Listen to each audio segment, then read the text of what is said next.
आज के वीडियो में हम जो टॉपिक पढ़ने जा रहे हैं वो मोस्ट इम्पॉर्टेंट टॉपिक है। इसका भी आगे चल के बहुत इस्तेमाल होगा जब galvanometer, volt meter, ampere meter ये सब पढ़ेंगे। और इसके अलावा जनरेटर, मोटर ये सब चीज़ों में इसका इस्तेमाल होता है।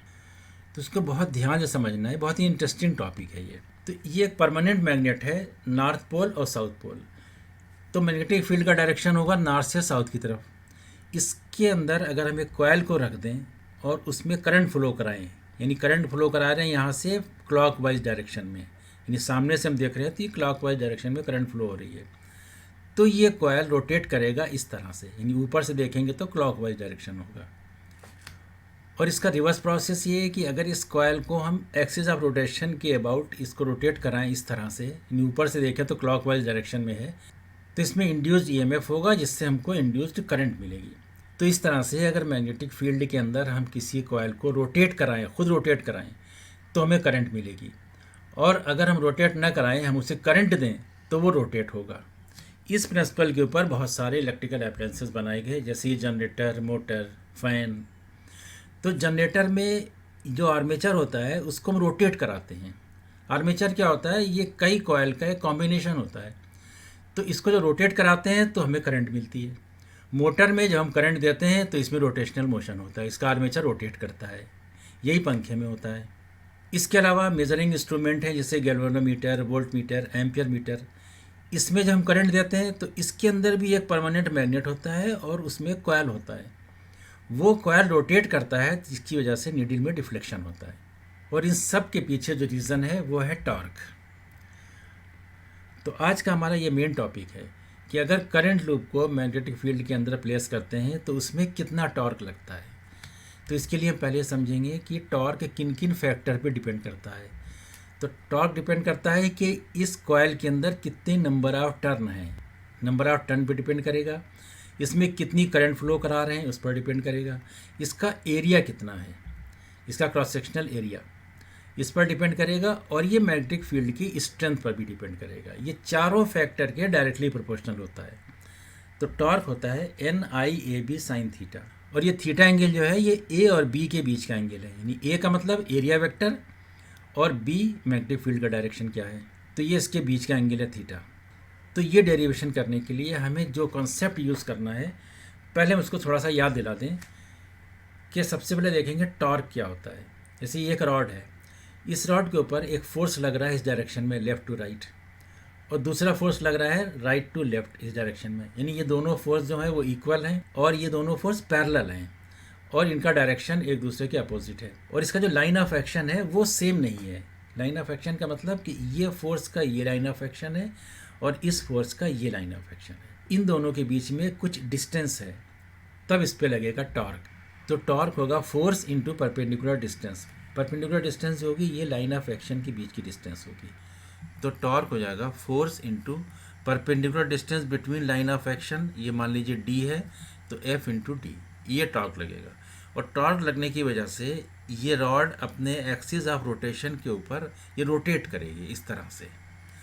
अगर ये रोटेट करती है तो अब इन दोनों के लाइन ऑफ एक्शन के बीच की डिस्टेंस जो है ये कम हो गई पहले से। तो अगर ये डिस्टेंस कम हो जाएगी तो ये टॉर्क कम हो जाएगा, डी कम हो जाएगा तो ये टॉर्क भी कम हो जाएगा। और ये आगे और रोटेट करेगा तो अब इसकी डिस्टेंस और कम हो गई तो टॉर्क और कम हो जाएगा। और इस तरह से रोटेट करते करते जब ये इस पोजीशन में आ जाएगा तब लाइन ऑफ एक्शन के बीच की डिस्टेंस ज़ीरो हो गई, तो यहाँ पे टॉर्क लगेगा ज़ीरो। टॉर्क मैक्सिमम कब था? जब इसकी डिस्टेंस मैक्सिमम थी, यानी दोनों लाइन ऑफ एक्शन के बीच की डिस्टेंस जब मैक्सिमम थी तो टॉर्क मैक्सिमम था। और जब लाइन ऑफ एक्शन के बीच की डिस्टेंस ज़ीरो हो गई तो टॉर्क ज़ीरो हो गया। अब दूसरी चीज़ ये समझनी है कि force on current carrying conductor in uniform magnetic field.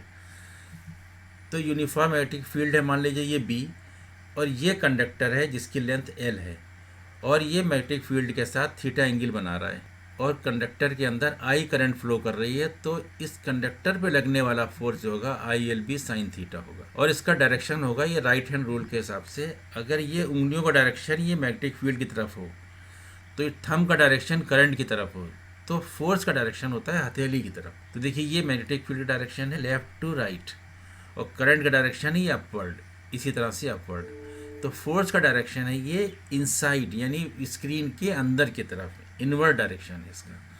तो फोर्स लगेगा इनवर्ट डायरेक्शन में। और अगर ये कंडक्टर इस पर 90 डिग्री का एंगल बना रहा है, यानी कि कंडक्टर जो है इस पर परपेंडिकुलर है मैग्नेटिक फील्ड के, तब ये साइन थीटा की जगह हो जाएगा साइन 90, और साइन 91 होता है, तो इस पर मैक्सिमम फोर्स लगेगा ILB, और डायरेक्शन तो ये सेम ही रहेगा। इसके बाद एक तीसरी चीज़ ये समझनी है कि magnetic dipole moment of current loop, ये करंट लूप है, रेक्टेंगुलर लूप, इसमें I करंट फ्लो कर रही है और इसका एरिया, करंट लूप का एरिया A है, तो मैग्नेटिक डाइपोल मोमेंट इसका होता है I इंटू A। तो ये तो एक टर्न के लिए होता है। अगर इसमें कई टर्न हो, एक कॉयल हुई है, इसमें बहुत सारे टर्न हो, n टर्न हो मान लीजिए, तब इसका डाइपोल मोमेंट हो जाएगा NIA, यानी n से मल्टीप्लाई हो जाएगा। और ये मैग्नेटिक डाइपोल मोमेंट का डायरेक्शन होगा, अगर हम राइट हैंड की उंगलियों को कर्ल करें इस करंट के डायरेक्शन में, तो थंब का डायरेक्शन इधर होगा, इस साइड में, यानी राइट टू लेफ्ट होगा डायरेक्शन। तो ये डायरेक्शन होगा मैग्नेटिक डाइपोल मोमेंट का, और यही डायरेक्शन होगा एरिया वेक्टर का भी। तो ये ध्यान रखना है कि मैग्नेटिक डाइपोल मोमेंट का डायरेक्शन और एरिया वेक्टर का डायरेक्शन ये दोनों सेम होते हैं, इन दोनों का डायरेक्शन एक ही होता है। तो ये चार चीज़ें ध्यान में रखनी है कि टॉर्क होता है force into perpendicular distance between line of action, और करंट कैरिंग कंडक्टर के ऊपर जो फोर्स लगता है वो होता है ILB साइन थीटा, और अगर ये परपेंडिकुलर होता है मैग्नेटिक फील्ड के तो इस पर मैक्सिमम फोर्स लगता है। और मैग्नेटिक डाइपोल मोमेंट होता है, इसमें कितनी करंट फ्लो हो रही है और इसका एरिया कितना है, इन दोनों को मल्टीप्लाई कर देते हैं और फिर नंबर ऑफ टर्न से मल्टीप्लाई कर देते हैं, तो निकल आता है मैग्नेटिक डाइपोल मोमेंट। इसका डायरेक्शन राइट हैंड की उंगलियों को कर्ल करना है करंट के डायरेक्शन में, तो थंब का जो डायरेक्शन होगा वो डायरेक्शन होगा मैग्नेटिक डाइपोल मोमेंट का या एरिया वेक्टर का डायरेक्शन। अब हम शुरू करते हैं डेरिवेशन। तो ये एक रेक्टेंगुलर करंट लूप है, इसमें करंट फ्लो कर रही है I, और इसका नाम रखते हैं PQRS। तो ये इसकी लेंथ है, तो लेंथ मान लीजिए L है, और ये ब्रेथ को मान लीजिए B है, और इसको रखा गया है कि यूनिफॉर्म मैग्नेटिक फील्ड में। तो मैग्नेटिक फील्ड के लिए यहाँ पर एक परमानेंट मैग्नेट लगा दिया, तो ये मैग्नेटिक फील्ड होगी नॉर्थ से साउथ डायरेक्शन में। तो ये करंट कैरिंग कंडक्टर हुआ ये PQ, और इसे QR करंट कैरिंग कंडक्टर है, ऐसे ही RS है और SP है। ये चारों अलग अलग कंडक्टर मान के हम इसके ऊपर फोर्स निकालते हैं, चारों पे अलग अलग।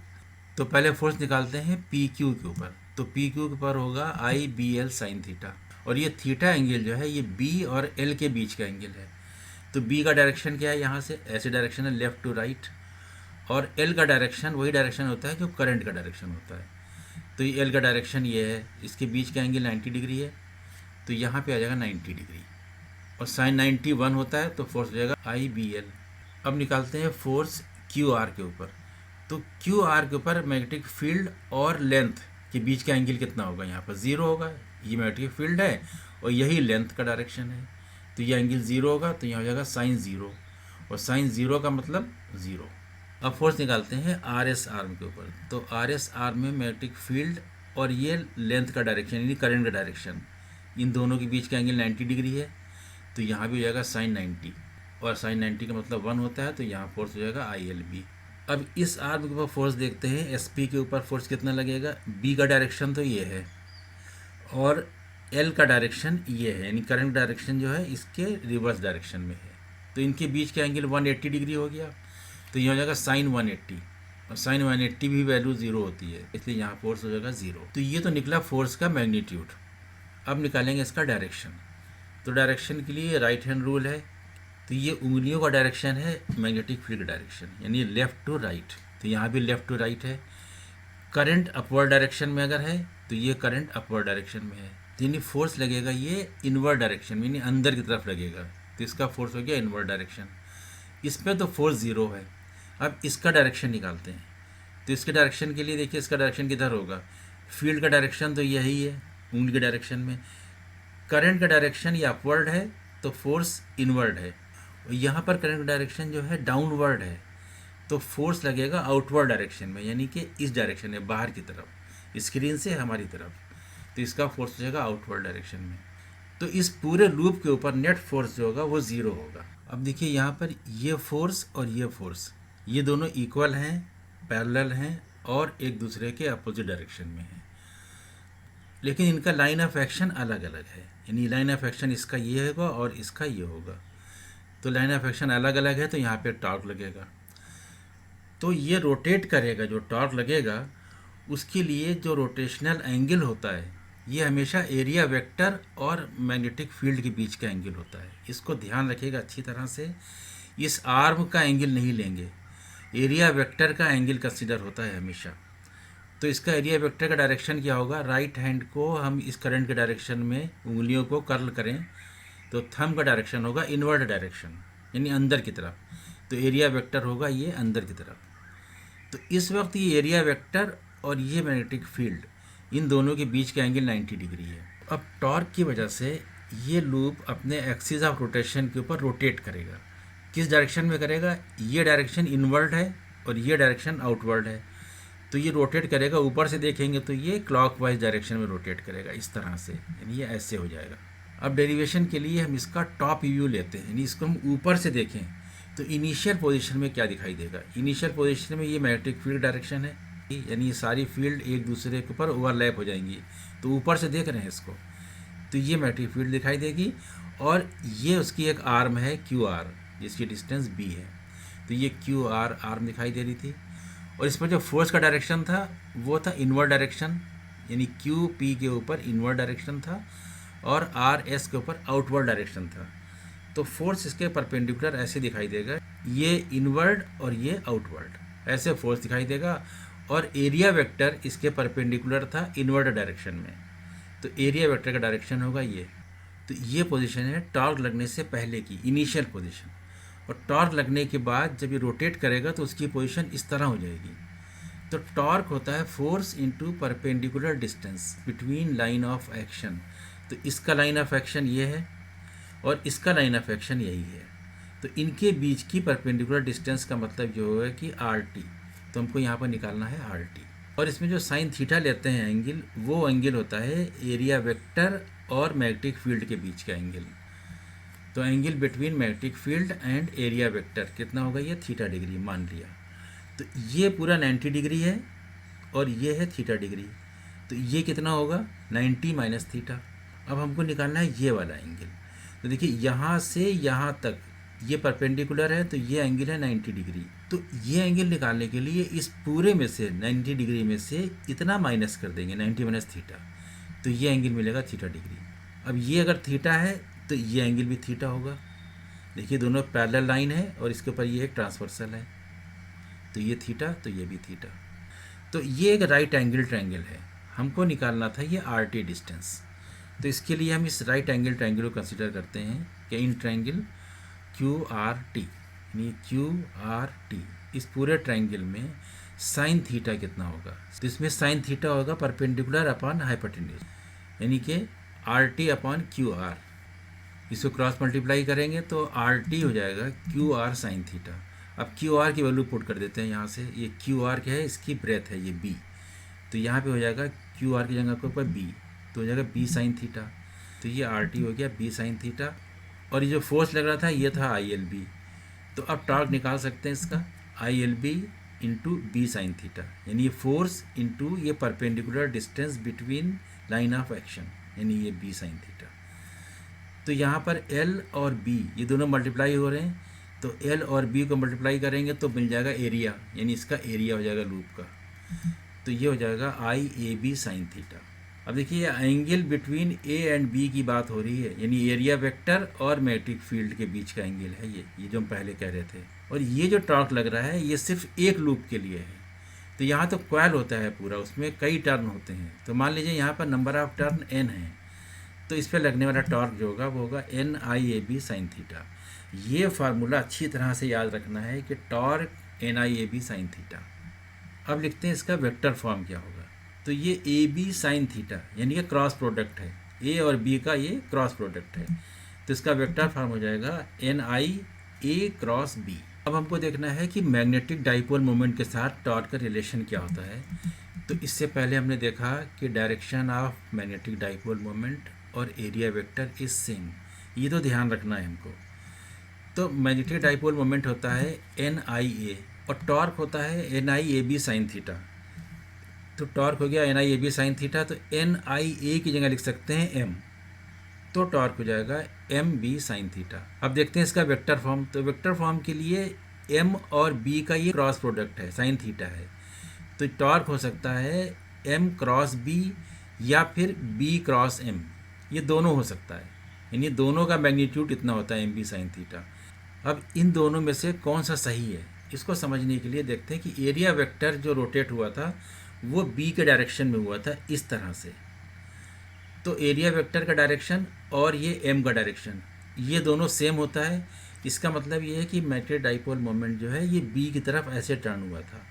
इसका मतलब ये एम क्रॉस बी ये सही है और ये गलत हो गया। अब देखिए यहाँ पर ये है मैग्नेटिक डाइपोल मोमेंट और बी है मैग्नेटिक फील्ड।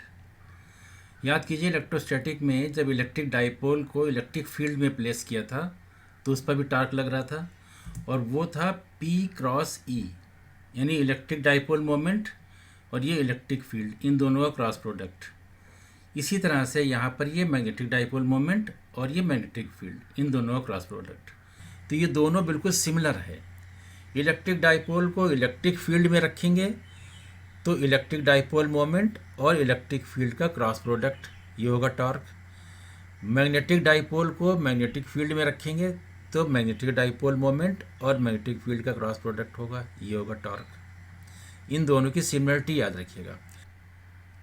अब इसके बाद हमको स्पेशल कंडीशन देखनी है कि मैक्सिमम टॉर्क कब लगेगा और मिनिमम टॉर्क कब लगेगा। ये भी बहुत इंपॉर्टेंट चीज़ है कि अगर लूप का सरफेस मैग्नेटिक फील्ड के पैरेलल है तो टॉर्क कितना लगेगा, और अगर परपेंडिकुलर है तो टॉर्क कितना लगेगा।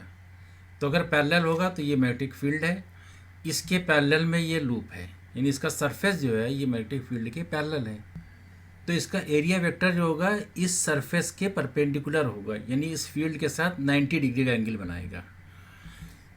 तो एरिया वेक्टर और मैग्नेटिक फील्ड इन दोनों के बीच का एंगल 90 है, तो टॉर्क होगा NIAB साइन थीटा, और थीटा की जगह रखेंगे 90, तो ये हो जाएगा साइन थीटा की जगह sine 90, sine 90 is equal to 1, तो मैक्सिमम टॉर्क हो जाएगा INAB। तब ये टॉर्क लगेगा मैक्सिमम जब इसकी सरफेस इस मैग्नेटिक फील्ड के पैरेलल होगी। अब सेकंड कंडीशन है कि परपेंडिकुलर हो, तो जब सरफेस परपेंडिकुलर होगी तो फील्ड इस तरह से होगी और सरफेस इसके परपेंडिकुलर है, यानी कि इसका एरिया वेक्टर इस फील्ड के डायरेक्शन में होगा, तब एरिया वेक्टर और फील्ड के बीच का एंगल 0 होगा। तो फिर टॉर्क हो जाएगा NIAB साइन 0, और साइन 0 की वैल्यू 0 होती है तो टॉर्क 0 हो जाएगा, यानी यहाँ पर मिनिमम टॉर्क होगा, यानी कि 0 होगा। तो ये ध्यान रखना है कि अगर सरफेस फील्ड के पैरेलल है तो मैक्सिमम टॉर्क होगा, और जब इसके परपेंडिकुलर आ जाएगा तो टॉर्क 0 हो जाएगा। देखिए ये टॉपिक बहुत ही इम्पॉर्टेंट टॉपिक है। आगे जब galvanometer, volt meter, ampere meter पढ़ेंगे या फिर अल्टरनेटर, डायनामो, मोटर, इन सब में सिर्फ इसी का इस्तेमाल होना है, इसलिए इस टॉपिक को बहुत अच्छी तरह समझना है। तो इसमें कोई कन्फ्यूज़न ना रहे, इसके लिए एक छोटा सा न्यूमेरिकल कर लेते हैं कि मान लीजिए इसके अंदर एक ये ट्रायंगुलर करंट लूप रखा है और ये इक्विलेटरल ट्रायंगल है और इसकी साइड दी हुई है 20 सेंटीमीटर, और इसमें जो करंट फ्लो हो रही है वो है 0.1 एम्पियर, और ये लूप जिस मैग्नेटिक फील्ड में प्लेस किया गया है उसका डायरेक्शन है ये एक्स के डायरेक्शन में, और इसकी स्ट्रेंथ है 5 × 10⁻² टेस्ला। तो ये लूप का सरफेस जो है ये मैग्नेटिक फील्ड के पैरेलल है, यानी कि इस पर मैक्सिमम टॉर्क लगेगा। तो हमको निकालना है इसमें टॉर्क कितना लगेगा। तो इसका सोल्यूशन के लिए देखिए टॉर्क होता है NIAB साइन थीटा, तो n की जगह के ऊपर तो 1 आएगा क्योंकि ये एक ही लूप है, यहाँ पर कॉइल तो है नहीं कि नंबर ऑफ टर्न बहुत सारे हैं इसके अंदर, तो n की जगह 1 आएगा। करंट 0.1 एम्पियर, तो 0.1 हो गया। A यानी ये एरिया। अब एरिया का मतलब है कि इस लूप का एरिया कितना है। ये इक्विलेटरल ट्रायंगल है और इक्विलेटरल ट्रायंगल का एरिया होता है √3/4 साइड का स्क्वायर, तो ये जगह √3/4 और साइड का स्क्वायर यानी 20 सेंटीमीटर का स्क्वायर, तो 20 सेंटीमीटर को मीटर बना लिया, 100 से डिवाइड कर दिया। और बी का मतलब हो गया ये 5 × 10⁻² टेस्ला। और साइन थीटा या थीटा एंगल कितना होगा, एरिया वेक्टर और मैग्नेटिक फील्ड इन दोनों के बीच का एंगल लेते हैं, तो एरिया वेक्टर इस लूप के परपेंडिकुलर होगा, तो एरिया वेक्टर और इस मैग्नेटिक फील्ड के बीच का एंगल होगा 90 डिग्री, तो साइन 90 हो जाएगा 1। तो ये 1 हो जाएगा यहाँ पर। अब इसको सिंप्लीफाई कर लेते हैं। तो 0.1 का मतलब होता है 1/10, √3/4। तो यहाँ पर एक ज़ीरो, ज़ीरो से कैंसिल करेंगे। अब इसका स्क्वायर करेंगे तो 2 का स्क्वायर हो गया 4 और 10 का स्क्वायर 100, तो ये हो गया 4/100। और इसे लिख लिया 5, और ये 10⁻² है तो उसको नीचे ले लेंगे, तो हो जाएगा 5/100। तो ये हो जाएगा 5 इंटू √3, 5√3, और 10 की पावर हो जाएगी 1 2 3 4 5, तो ऊपर जाकर हो जाएगी -5। तो 5√3 10⁻⁻5 न्यूटन मीटर इसकी यूनिट होगी, क्योंकि टॉर्क होता है फोर्स इंटू परपेंडिकुलर डिस्टेंस। तो फोर्स की न्यूटन और डिस्टेंस की मीटर, तो इसकी यूनिट होगी न्यूटन मीटर। इसको अगर और सॉल्व कर लेंगे तो ये हो जाएगा 8.66 इंटू 10⁻⁻5 न्यूटन मीटर। तो ये भी लिख सकते हैं, ये भी लिख सकते हैं, कोई इसमें दिक्कत नहीं है।